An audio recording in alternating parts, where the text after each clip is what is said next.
नमस्कार, UP live देख रहे हैं आप। मैं हूं आपके साथ आयुष्पाल। यूपी लाइव में सबसे पहले बात करते हैं सीएम योगी आदित्यनाथ के लखनऊ दौरे को लेकर के। लखनऊ में मुख्यमंत्री योगी आदित्यनाथ ने जीएसटी दरों में हालिया बदलावों का स्वागत किया है। उनकी ओर से प्रधानमंत्री नरेंद्र मोदी की तारीफ की गई है और जनता के लिए इसे बड़ा तोहफा बताया गया है। उनकी ओर से और क्या कुछ कहा गया है, इस रिपोर्ट में देखिए।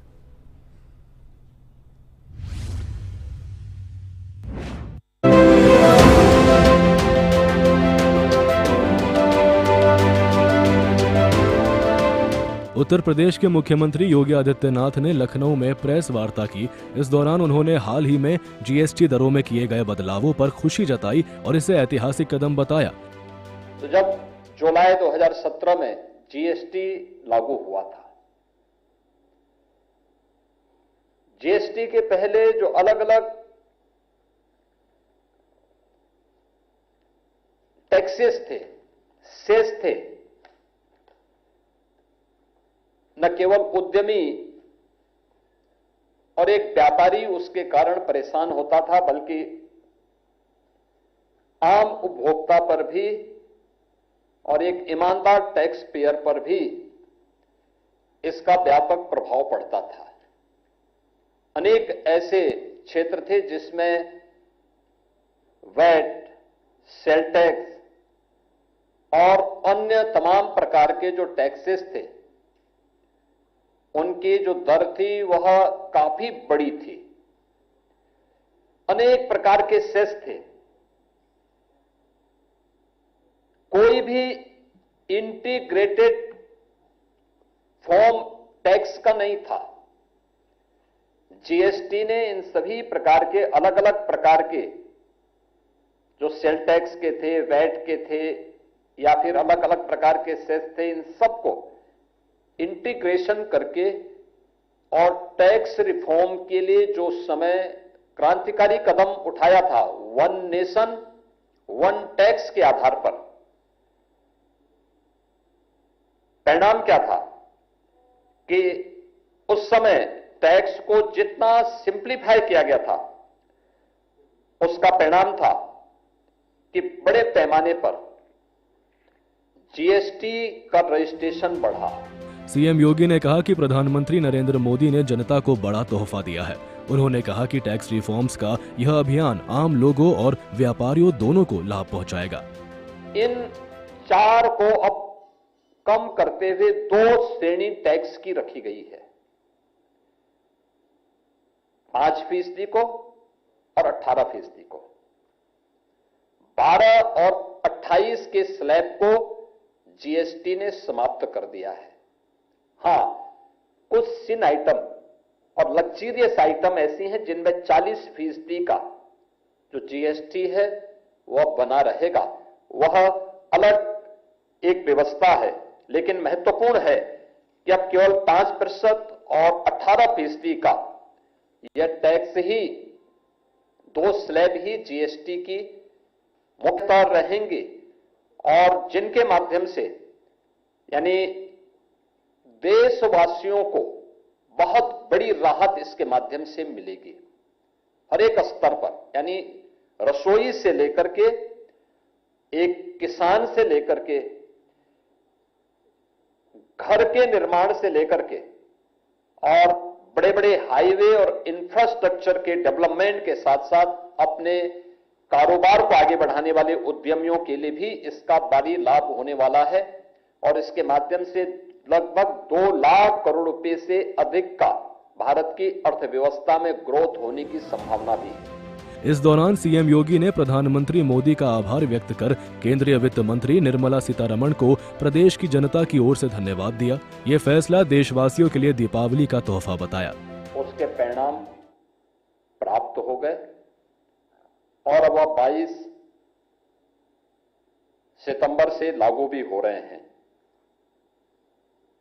जीएसटी काउंसिल ने अभी हाल ही में 3 सितंबर को जो अपनी 56वीं बैठक हुई है, उसमें इस पर पूरी चर्चा करने के उपरांत सर्वसम्मति से इसका अनुमोदन किया है और जो 22 सितंबर से शारदीय नवरात्रि के अवसर पर लागू हो रहा है, मुख्य रूप से यह अब तक के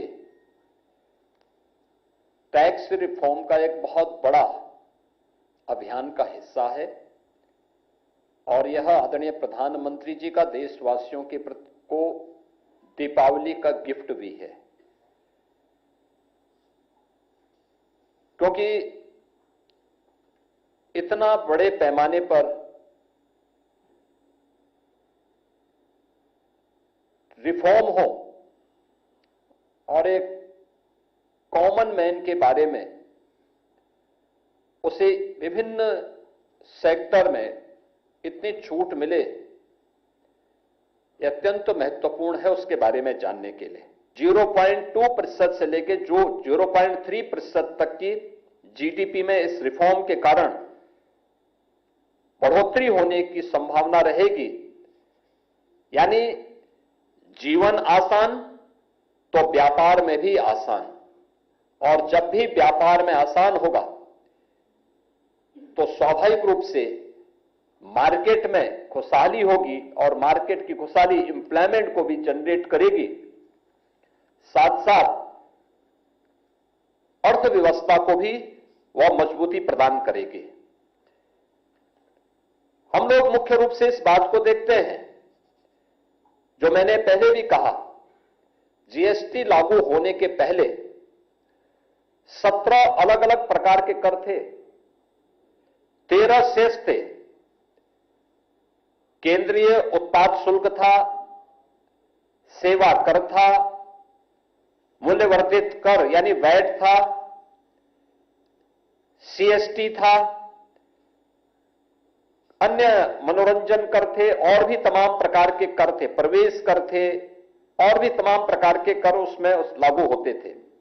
और कोई भी ऐसी व्यवस्था नहीं थी कि जो पूरे देश को एक कर के अधीन जोड़ करके व्यापारी के लिए भी और एक आम उपभोक्ता के लिए भी आसान कर सके।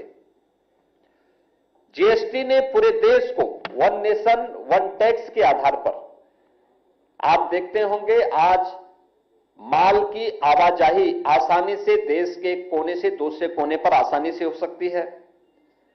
लॉजिस्टिक और अधिक और कुशल ढंग से हम लोग लागत को कम करके पहुंचा सकते हैं, बार बार टैक्स नहीं लगता। जीएसटी में वन टाइम टैक्स है। सीएम योगी का कहना है कि जीएसटी सुधारों से टैक्स सिस्टम और अधिक पारदर्शी होगा और इसका सीधा असर जनता की जेब पर पड़ेगा। ब्यूरो रिपोर्ट, सूर्य समाचार। वहीं कांग्रेस सांसद राहुल गांधी ने एक बार फिर चुनाव आयोग पर गंभीर सवाल उठाए हैं। प्रेस कॉन्फ्रेंस कर उन्होंने वोटर लिस्ट में गड़बड़ी का नया सबूत पेश किया है। राहुल गांधी ने कहा है कि वे संविधान की रक्षा करेंगे। वहीं बीजेपी ने उनके आरोपों को खारिज करते हुए इस पर पलटवार किया है। इसी को लेकर के ये रिपोर्ट देखिए।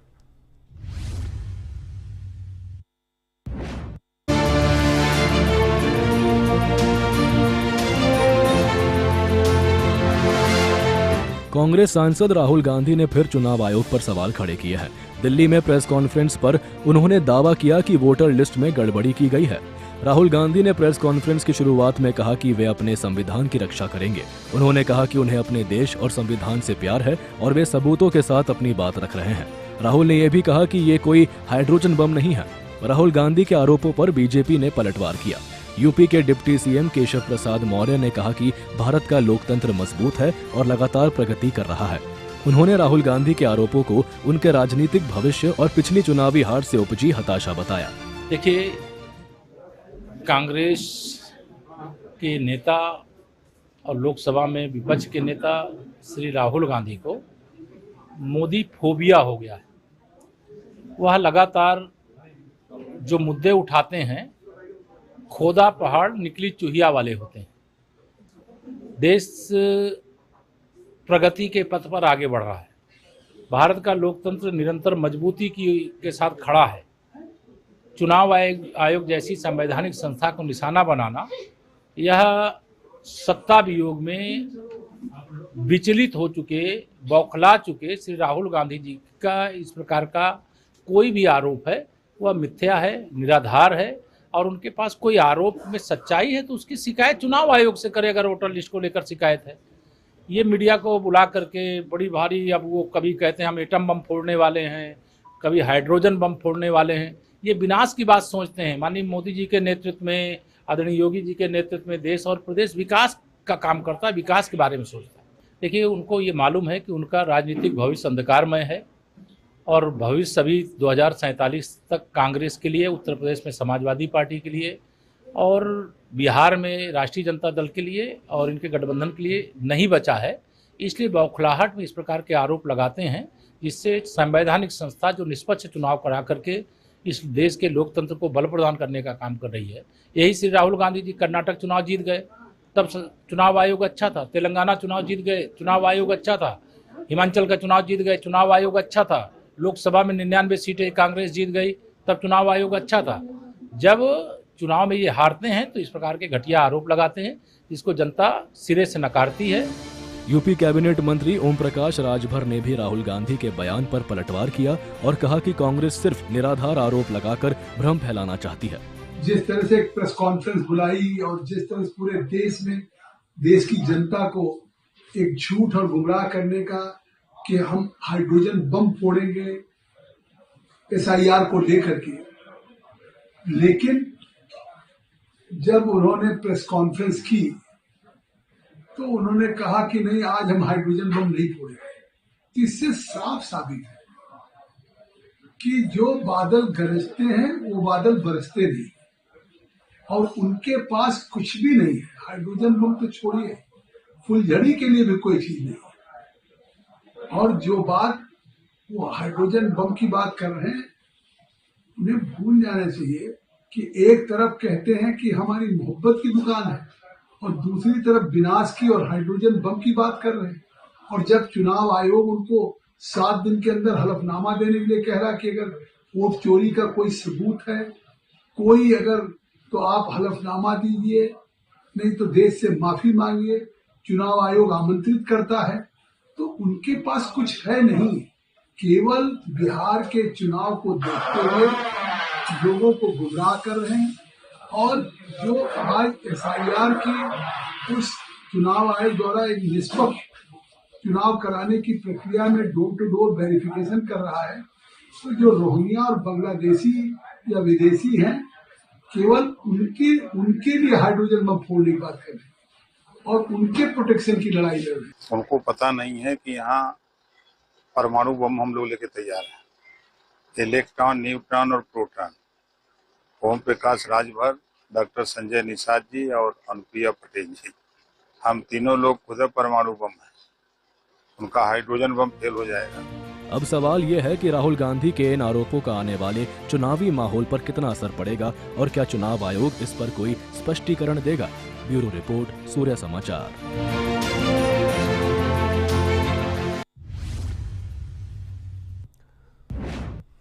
बॉलीवुड अभिनेत्री दिशा पटानी के बरेली स्थित आवास पर गोलीबारी करने वाले 2 आरोपियों को पुलिस ने गाजियाबाद में मुठभेड़ में मार गिराया है। दोनों आरोपियों के शव जिला अस्पताल भेज दिए गए हैं। क्या ये पूरा मामला है और किस तरीके से पुलिस की ओर से ये पूरी की पूरी कार्रवाई देखने को मिली है, इस रिपोर्ट में देखिए।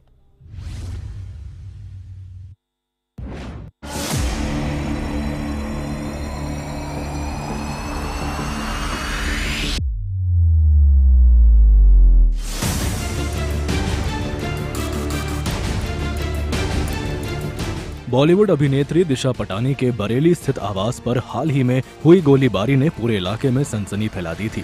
अज्ञात बदमाशों ने घर के बाहर ताबड़तोड़ फायरिंग की और मौके से फरार हो गए। इस घटना के बाद से स्थानीय लोगों में भय का माहौल था और पुलिस पर दबाव था कि जल्द से जल्द आरोपियों को पकड़ा जाए। क्रिया प्रतिक्रिया तो होते रहती है मैम, और सुरक्षा की दृष्टि से मैं पूर्ण रूप से संतुष्ट हूँ।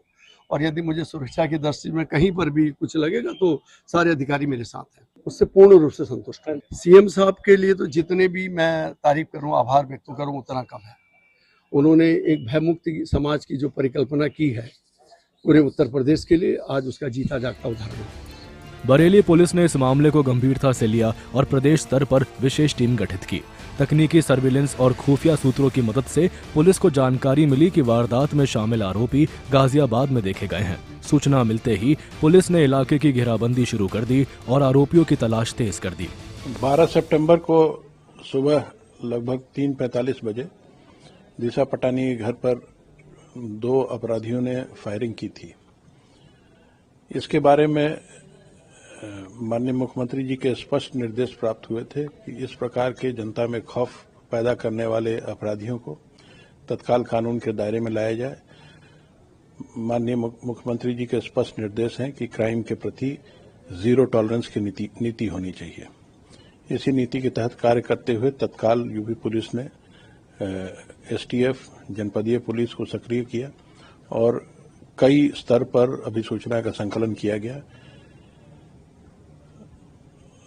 आसपास के आने जाने वाले रूट्स पर सीसीटीवी फुटेजेस निकाले गए, धरातल पर अभिसूचना संकलन किया गया, तकनीकी विश्लेषण किए गए, साथ ही आसपास के अन्य प्रदेशों में भी जो क्राइम रिकॉर्ड्स थे उनके क्राइम ब्रांच से प्राप्त कर फोटोग्राफ्स की मैचिंग कराई गई और इन अपराधियों को पहचाना गया। इनकी पहचान रविंद्र और अरुण के रूप में हुई। इसके अलावा ये भी जानकारी हुई कि 2 अन्य अपराधियों को रेकी के लिए इस्तेमाल किया गया था, उनकी ही पहचान कर ली गई है।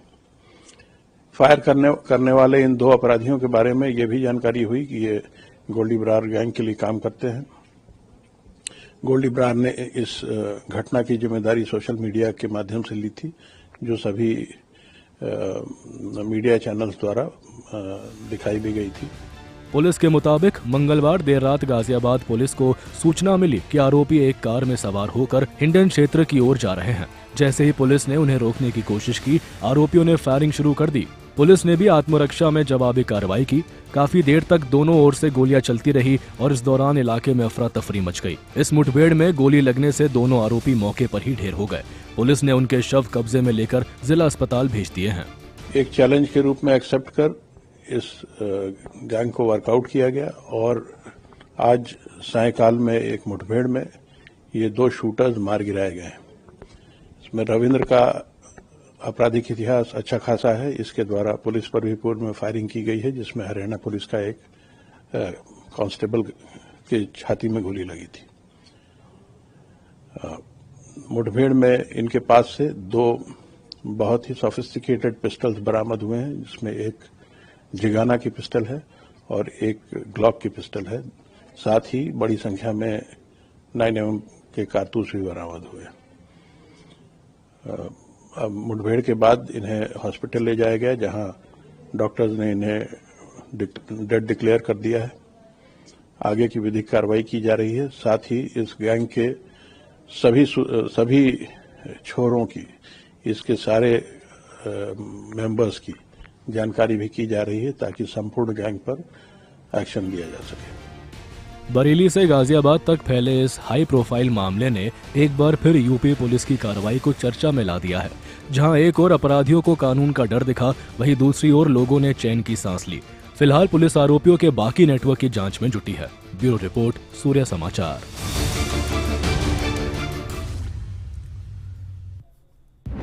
अब आपको गाजियाबाद लिए चलते हैं। गाजियाबाद पुलिस की साइबर सेल ने एक गिरोह का भंडाफोड़ किया है। ये गिरोह 1.5 साल से गैस एजेंसी दिलवाने के नाम पर लोगों से लाखों रुपए की ठगी कर रहा था। पुलिस ने इस गैंग के 4 सदस्यों को गिरफ्तार किया है। क्या कुछ ये पूरा का पूरा मामला है, इस रिपोर्ट में देखिए।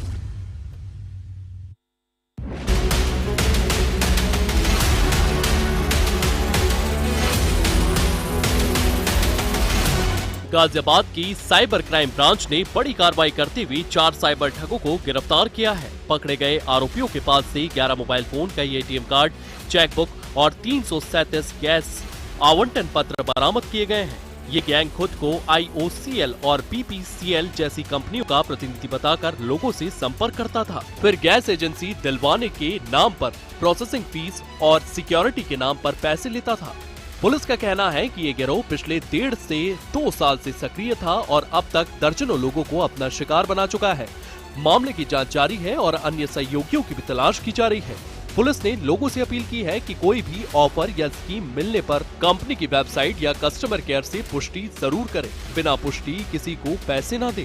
थाना साइबर क्राइम गाजियाबाद पुलिस के द्वारा साइबर फ्रॉड की घटनाओं में संलिप्त 4 व्यक्तियों को गिरफ्तार किया गया है। इनके कब्जे से ATM card, 11 mobile phone, multiple chequebook आदि सामान बरामद हुए हैं। ये पिछले 1.5 से 2 साल से साइबर फ्रॉड की घटनाओं में संलिप्त होने की बात स्वीकार किए हैं। इनके द्वारा विभिन्न कंपनियों जैसे IOCL, BPCL आदि के अधिकृत प्रतिनिधि बनकर लोगों को गैस एजेंसी का कनेक्शन दिलवाने के नाम पर उसके बाद सिक्योरिटी मनी आदि जमा कराने का बहाना बनाकर पैसे वसूले जाते थे। उसके बाद इनके द्वारा फर्जी लेटर भी इशू किए गए हैं। इनके पास से जो है कुल 337 गैस आवंटन से संबंधित लेटर भी बरामद हुए हैं। इसके अलावा इन्होंने पूछताछ में 700 से अधिक लोगों के साथ इस तरह के फ्रॉड करने की घटना को स्वीकार किया है। साफ है कि तकनीक के इस दौर में ठग भी हाईटेक हो गए हैं। गैस एजेंसी का सपना दिखाकर लोगों को लाखों का चूना लगाया जा रहा है। ऐसे में जरूरत है सतर्क रहने की। किसी भी स्कीम या कॉल पर आंख मूंद कर भरोसा न करें। कोई भी भुगतान करने से पहले संबंधित कंपनी से पुष्टि जरूर करें। ब्यूरो रिपोर्ट, सूर्य समाचार।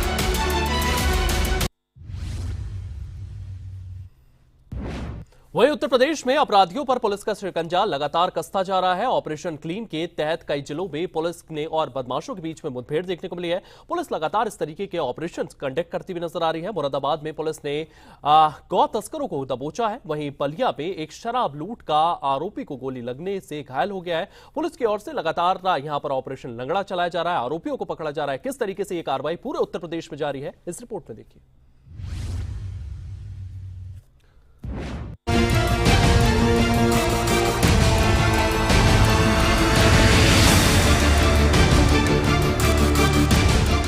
उत्तर प्रदेश में पुलिस का ऑपरेशन क्लीन लगातार जारी है। इसी कड़ी में मुरादाबाद और बलिया जिलों में पुलिस और अपराधियों के बीच मुठभेड़ हुई। पुलिस ने बड़ी कार्रवाई करते हुए कई आरोपियों को गिरफ्तार किया। मुरादाबाद के भोजपुर और पखवाड़ा थाना क्षेत्रों में 2 अलग अलग मुठभेड़ें हुई। पुलिस ने कार्रवाई करते हुए 6 गौ तस्करों को गिरफ्तार किया। इस दौरान 4 अपराधी घायल हुए। पकड़े गए अपराधियों में सद्दाम, कन्नू, नूर मोहम्मद और हसन शामिल है। हसन पहले से ही कई मामलों में सजायाफ्ता है। पुलिस ने इसके पास से एक मोटरसाइकिल और जिंदा कारतूस भी बरामद किए हैं। गोवध निवारण अधिनियम के अंतर्गत जो वांछित अपराधी हैं उनकी गिरफ्तारी हेतु जनपदीय पुलिस के द्वारा सघन प्रयास किए जा रहे हैं और इन्हीं प्रयासों के क्रम में भोजपुर थाना क्षेत्र के अंतर्गत और पखवाड़ा थाना क्षेत्र के अंतर्गत 2 अलग अलग मुठभेड़ हुई है, जिनमें कि 4 बदमाश जो है वो घायल हुए हैं। इसमें से जो पखवाड़ा वाली घटना है और जो भोजपुर की है उसमें एक सद्दाम और कल्लू और दूसरी में सद्दाम और नूर मोहम्मद गिरफ्तार किए गए। हसनैन नाम का अपराधी कॉम्बिंग के दौरान गिरफ्तार किया गया है। इनका पूर्व में आपराधिक इतिहास रहा है। जो हसनैन है ये सजा याफ्ता भी है। इनके द्वारा पूर्व में इस प्रकार की विभिन्न घटनाएं कारित की गई है। इनके पास से मोटरसाइकिल और जिंदा और खोखा कारतूस बरामद किए गए हैं। अवैध कारतूस भी इनके द्वारा इनसे प्राप्त किए गए। वहीं बलिया में शराब लूट मामले का आरोपी पुलिस की गोली से घायल हो गया। आरोपी को इलाज के लिए अस्पताल में भर्ती कराया गया है और उसके आपराधिक नेटवर्क की जांच की जा रही है। पुलिस का कहना है कि ऑपरेशन क्लीन के तहत अपराधियों को किसी भी कीमत पर बख्शा नहीं जाएगा। बलिया के थाना बहरिया के अंतर्गत एक लूट की घटना हुई थी। इस संबंध में पुलिस टीम के द्वारा लगातार दबिश दी जा रही थी। पुलिस को आज सूचना मिली कि इससे संबंध में एक अभियुक्त दुखती मार्ग पर हो सकता है। पुलिस की टीम के द्वारा तत्काल पहुंचकर उसकी घेराबंदी की गई। जब उसको ललकारा गया तब उसने पुलिस टीम पर फायर कर दी। पुलिस टीम के द्वारा जवाबी फायरिंग की गई, जिससे उसके पैर में गोली लग गई। पुलिस के द्वारा जब उससे पूछताछ की गई तो उसने अपना नाम अभी राठौर बताया। उसके पास से जब तलाशी ली गई तो एक तमंचा, एक अदद जिंदा कारतूस, एक खोखा कारतूस और एक बाइक बरामद हुई। लगातार हो रही मुठभेड़ों ने प्रदेश भर से अपराधियों में खौफ पैदा कर दिया है। ब्यूरो रिपोर्ट, सूर्य समाचार।